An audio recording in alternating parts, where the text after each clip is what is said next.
This is a Chuki production.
Hello and welcome back to the channel, and welcome back to another GT Sport drift setup video. This time round it's another request, and it's come from Dirty Derv. He has asked if I could do the Lexus LC500. As always, of course, I said yes, but it has taken me quite a while to get round to doing this one. But I seem to be having a really good string of luck at the moment with all of these drift builds. I haven't had a bad car in a while, and this one, yeah, is yet another fantastic build. Now, I'm sure a lot of you have probably already used this car, but if you haven't, then please do use this build. Best thing to do is just use it as a base for yourself, tweak it as you see fit. Everyone has a slightly different style, but make sure you use the comment section down below to let me know what you think of the build and whether you're enjoying the car. So what I'll do now is just take you straight over to the build where I can show you exactly what I've come up with and the settings that I'm currently using. With the Lexus, you are going to need some mileage points. With the power, certainly I've taken it up to level 4 there and taken the ratio all the way to the top to 146%, and that's going to give you 686 brake horsepower.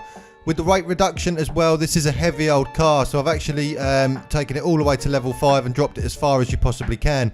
And even by doing that, it still leaves you 1,571 kilograms. But the car doesn't feel too heavy when you are sliding it about. It doesn't seem to affect it too much. Traction control for this build is set to 0.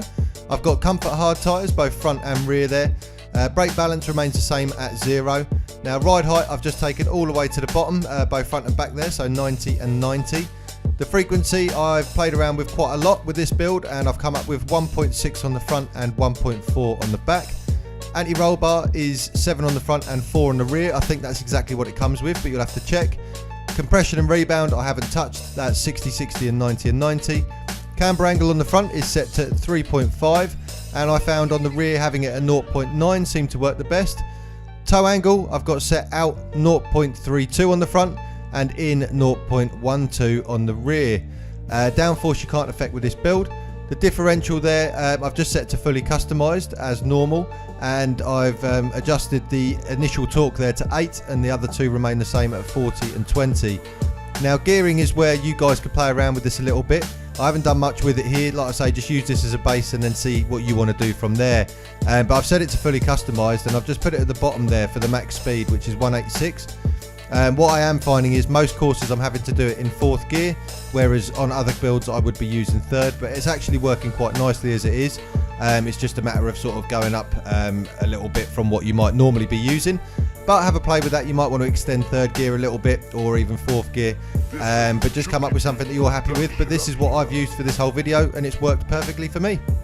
I hope you all enjoy this build. As always, if you haven't done so yet, please subscribe to the channel. There is new content like this coming out all the time, and we have got a very important update coming down for GT Sport very soon. So keep your eyes peeled on the channel for that. Also, as I said before, use that comment section to let me know what you think of this build. Also, if there's any other bits you'd like to see me doing on the channel, whether it be another drift setup for a certain car, or whether you'd like to see me play something completely different. Like I always do, I'll leave you now with a few more clips of me messing around with the car, and I'll see you all on the next one.